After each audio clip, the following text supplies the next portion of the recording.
Abdurrahman बिन अमर बिन मुलजम, ये हजरत मौला अली का कातिल है। जब हजरत अली को शहीद कर लिया इन्होंने, तो उस वक्त इसको पकड़ा गया। पकड़कर कहा गया कि इसको कैद करते हैं, मारेंगे तो बाद में, पहले इसकी जबान काटते हैं। जब जबान काटने लगे तो जिस्म पर लर्जा तारी हो गया। साहबा पूछने लगे, डर गया? कहा नहीं, डरा नहीं हूं। ये लर्जा क्यों तारी है? सुनिएगा सुनिएगा। लर्जा इसीलिए तारी है कि आप मुझे 10 दिन बाद कत्ल करने वाले हैं, तो 10 दिन में मैं कैसे गुजारूंगा अगर तुम मेरी जबान काट दो? मैं तो एक लम्हा भी कुरान की तिलावत के बगैर नहीं रहता। मैं तो रात दिन सोता हूं तो कुरान पढ़ते पढ़ते नींद आती है। जब मेरी आंख खुलती है तो मेरी जबान पे कुरान जारी होता है। अब मुझे आप मारोगे, मार डालो, लेकिन मेरी जबान ना काटो, इससे कुरान चलता है। अंदाजा लाओ, इबादत का आलम यह है कि कुरान इतना पढ़ते हैं, लेकिन दुश्मनी नबी की औलाद से और नबी के खानदान से इतनी है कि हजरत मौला अली को शहीद करने वाला, कत्ल करने वाला कातिल ये कह रहा है। ये खारजियों की अलामत होती है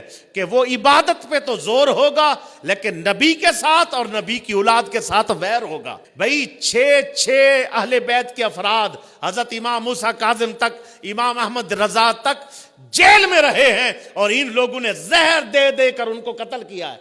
वक्त नहीं है, टाइम नहीं है, क्या आपको बताएं इनकी दुश्मनियों की हद कहां तक थी। सारा दिन कुरान पढ़ते, सारी रात कुरान पढ़ते और सजदे कर करके इनके माथों पर निशान पड़ गए और इनके जिस्म ऐसे हल्के हो गए, रात दिन खड़े रहते थे जनाबे वाला कुरान पढ़ पढ़ के, लेकिन वो कुरान इनको हिदायत ना दे सका। क्यों? वजह क्या है? आपके जहन में भी सवाल आएगा ना, मैं सवाल का हल दे रहा हूं। मेरे जहन में भी आया, या अल्लाह, अगर वो थे इतने मुनाफिक, जाना जहन्नम में था उन लोगों ने, या अल्लाह इतनी इनको इबादत की तौफीक क्यों दी?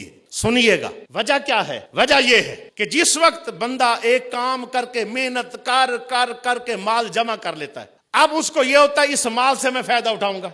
जब वो माल के फायदा उठाने का टाइम आता है, उसका माल सारा ज़ाया हो जाता है। इतनी मेहनत की, कमाया और काम नहीं आया। इन्होंने चिल्ले काटे, मेहनत की, कोशिशें की, सजदे मारे, सारा कुछ किया। जब गए ना वहां, चट दी आमाल की, इतनी इबादत, इतने कुरान, इतना फलां, इतना नफल, इतना ये, इतने सदके, इतने सब कुछ पेश किया।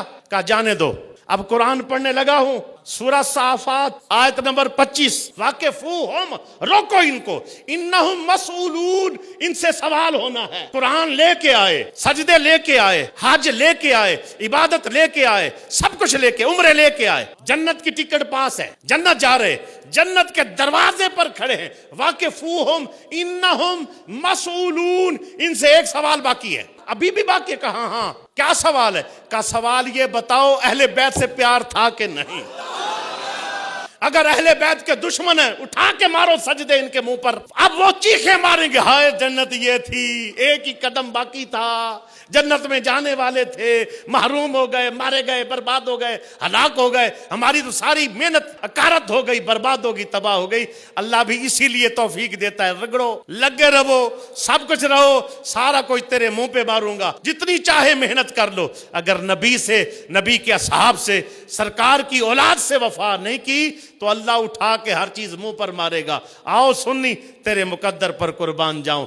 उधर हजूर शफात करेंगे, उधर नबी के असहाब शफात करेंगे और नबी की औलाद शफात करेंगी, औलिया अल्लाह शफात करेंगे जिनके साथ निस्बत होगी। बताओ, एक शफात से बरकत मिलेगी, जन्नत बकाया इतनी सिफारिशें होंगी। हजूर ने फरमाया, जिसके हक में जिसकी सिफारिशें ज्यादा, उतने जन्नत में दर्जे बुलंद होंगे।